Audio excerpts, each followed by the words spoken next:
When I think of the son of a preacher man, I think of Matt Zimmerman. I'm thinking of a basketball preacher, and he is with us here on Halftime.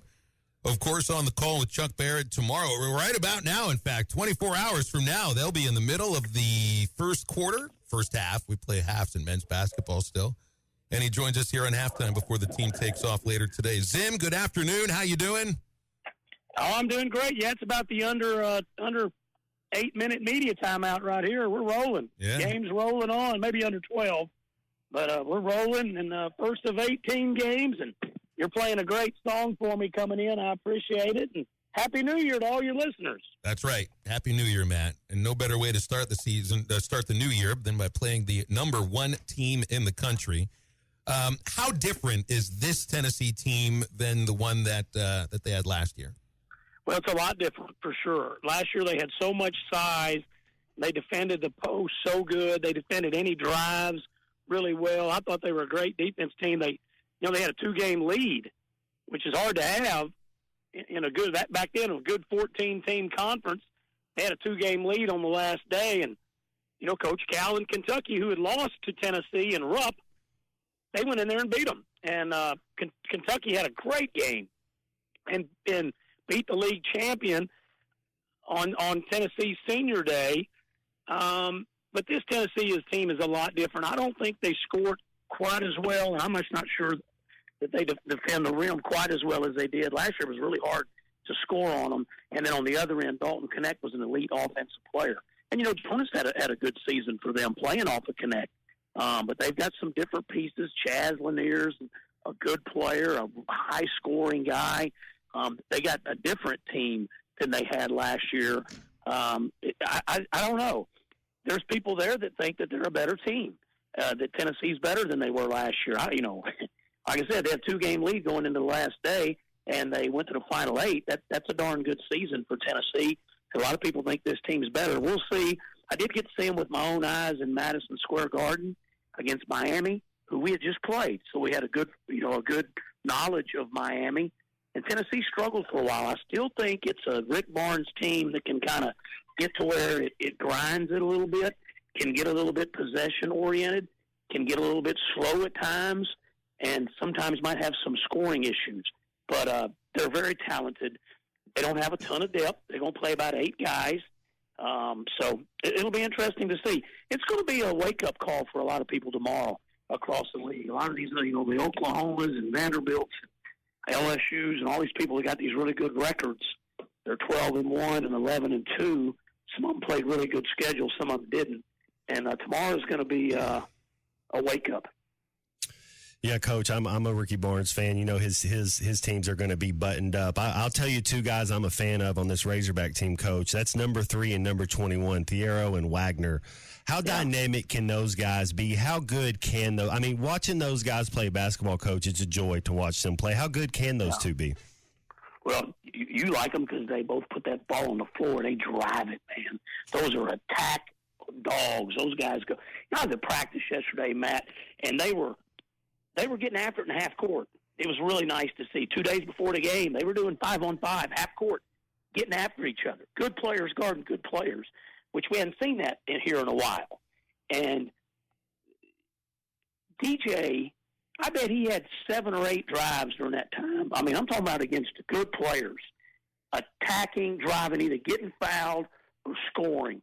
And, of course, Aidoo is one of the best drivers in the country. Mm-hmm. And yesterday, not only did he have his drives and his dunks, he showed this, flash to the free throw line, catch it, and look like he was going to drive it and then pull up and shoot this 8, 9, 10, 12, and hitting it every time. And he's doing this over Big Z. He's doing this over Jonas Aidoo. I mean, he's doing this over 7'2", 6'11" guys. And I love DJ in practice yesterday. Just his aggressiveness. One time he beat his man, and Trevin Brazil just blocked 6 shots the other night against Oakland. Trevin Brazil come over and tattoo that shot, and DJ got his left shoulder right into the high part, almost into the throat of Trevin, and powered through him and scored. Man, that's how you prepare to go play on the road, play a physical. Tennessee's going to be physical. That's what they are, and you got that kind of physical practice. I loved it. Zim, have you liked what you've seen from Knox and from Richmond? And they might have gotten a few extra minutes than expected because of the injuries that we've seen for the team over the start of the first couple of months. What have you thought about these two freshmen? Yeah, definitely. They were a little slow starters. You knew they were two of the best high school players in the country, but now they're going to be playing against a lot of older guys, and let's see how they do. And they did very well. They performed very well. I think the first 5 or 6 games of the year, they were both slow getting going. Think back to the Baylor game and to the game at Thanksgiving against Illinois. I didn't think they showed flashes of doing stuff, but they weren't consistently good. And so, to me, we kind of took a slight step backwards when they came in because they couldn't if they subbed in. One of them came in for Aidoo or one of them came in for, one of the guards. Could they help us? And at times they could, at times they couldn't. But now they've gotten more comfortable. They're very confident, and their energy's consistent every time. They play very hard. And both those guys are hungry to play minutes. They don't want to play 12 minutes. They don't want to play 14 minutes. They want to play 25, 30 minutes. And so when you got a 9-man rotation, 9 talented guys, you got to go. And so I think that they've been a lot better, Phil. I love their defense, both of them. And you know what, Carter, Coach Payne was talking about this yesterday on the press conference. He's just a little bit below 6'8". He's strong, he's physical, and he can really move, and he can jump. This is a very athletic guy. And so it'll be interesting tomorrow. Does Nelly start because he's going to be back, or do you stick with Carter, who started the last 2 games, and just go with Carter? That'll be interesting to see what Coach does in Knoxville tomorrow. Coach, in college football, if you lose your quarterback, you're kind of in trouble. I look at this basketball team right here, and Boogie Flan, he doesn't play like a freshman. He's very cerebral, very very smart. Who can be that other ball handler when you get him 6, 7, 8 minutes of rest a game? Or if he, it was to get into foul trouble, who is somebody else on this team that can kind of run the offense and can kind of dominate the ball for you guys? Yeah, definitely. I think it's going to have to be DJ sliding over there and playing it. Nelly can a little bit. Nelly played a lot at the point when he was at Florida Atlantic. That's not all he was, but he could provide minutes of that. And I think those two combined. And, he's shown that he can throw Billy Richmond up there and let him play a minute or two handling the ball. And it depends on what the defense is. Like against Tennessee, where they're going to guard you hard, but they're going to guard you mostly in the half court. Controlled, strong, physical defense. Somebody like that could run the point as well. But, man, I think judging by what Coach has done with a lot of his great guards in the past, you said 6, 7. That's probably about right or less. If Boogie's not in any foul trouble and he's playing well, it might be a situation where he takes him out for 2 minutes in the first half, and then he might just play him in the second half with all the timeouts. I mean, he may end up, when it's all said and done, playing 38 minutes. So that'll be something else to watch. Is there an area for this team that you could see potential growth or development over this first month of conference play? Where do you think the most improvement can occur? I think offensive rebounding. They've not dominated the offensive glass much. We have against a couple of the really lower opponents, but we hadn't against the 4 high majors that we played, and a couple of the other pretty good people that we played. Even like Lipscomb and Troy and some of them that were pretty deep. We just didn't dominate the offensive glass like you're used to seeing his teams. And really just rebounding, period. I think they could really be a good rebounding team because they're big. And not only is it the 4 bigs that are, anywhere from 7'2" to 6'8", 6'9", it's also Carter and Billy, and the guards aren't little. There's no little players out there. The smallest one you put out there is Boogie, and he's almost 6'3", and he's got these broad shoulders. And he showed an ability to get 8 or 9 rebounds in a game. And so he's a guy who may end up having a triple-double. We've been talking about that for a month. Hadn't quite happened yet. But I think rebounding they could get better at and do better at. I think that's a thing. The shooting's been so good, the three-point shooting. They shoot over 50% total as a team. That's incredible. That's hard to do. I think it's coached too many teams that for the whole season you're making over half your shots. You're hoping you can shoot 47, 48, 49% for the season.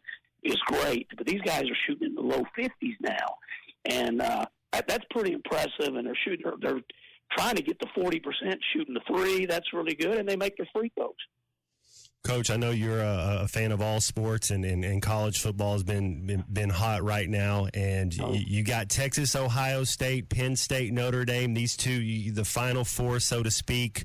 Who do you got in these two games, and why, Coach? Well, that's a great question. I think in the Cotton Bowl, you'd have to say Ohio State just because they've been playing so well. And they seem like they got that swagger up and they got that confidence and they're feeling it.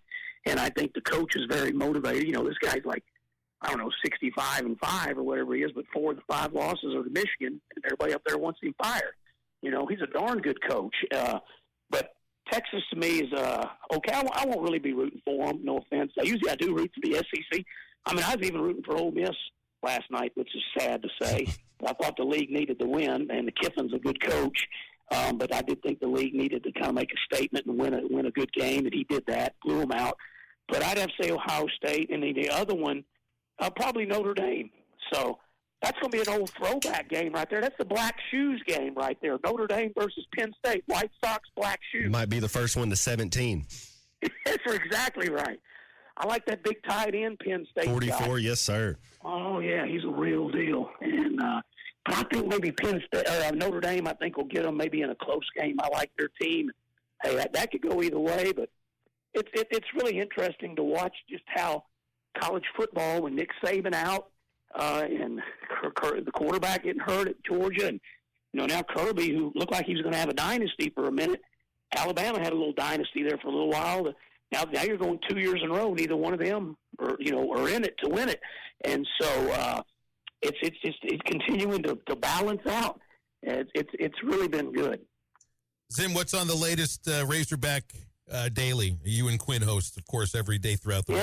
Yeah, we're on Monday through Friday. Our day they last 15 to 30 minutes, depends. We always try to get guests on there during that season. Quinn does great with football, and I break down the basketball games today. We talked about a little bit about the women's game last night, which didn't go our way, and then we previewed the Tennessee game and stuff like that. And we'll have folks on, and we'll start bringing in some of these new football guys as they arrive. And had Chuck Martin on this week, assistant basketball coach, and we had Pat Bradley on the other day. So just like you guys, we bring folks on and talk to them. And lets the listeners hear a different voice, and so it's been good. But we're anxious to kind of keep it going. We started that February 1st of 2021. I didn't think it'd last a week, so we appreciate the folks that do jump on and listen to the podcast. We've had you guys both on several times, and y'all have been great. The greatest bit of audio I've ever done. I'm going to put that on you and Quinn, just asking the right questions, man. It's all right. Sure. Oh, sure. Oh, yeah. And Tara's a big help. See, used to be me and Quinn would ask for Bart. We'd ask for the guests. Bart would help us when he was our producer for a good while. Now we have Tara ask, and they say yes faster. I don't know why. Funny how that works, huh? You get no a lot. You throw Tara in front of there, she'll find a way to get yes. Absolutely. She's great. Hey, Zim, thanks for coming on. We'll be listening tomorrow. Thanks for your time. All right, guys. Thank you all. Appreciate it. Have a great weekend. BetOnline is the world's most trusted betting platform and your number one source for online betting. From the earliest odds to in-game live betting, BetOnline provides you with all the action and the ability to watch the games as they happen. With the largest selection of odds on everything from football, NBA, and college basketball, NHL to UFC and MMA. Head to BetOnline today to get in on the action with America's most trusted site for online wagering. BetOnline, the game starts here.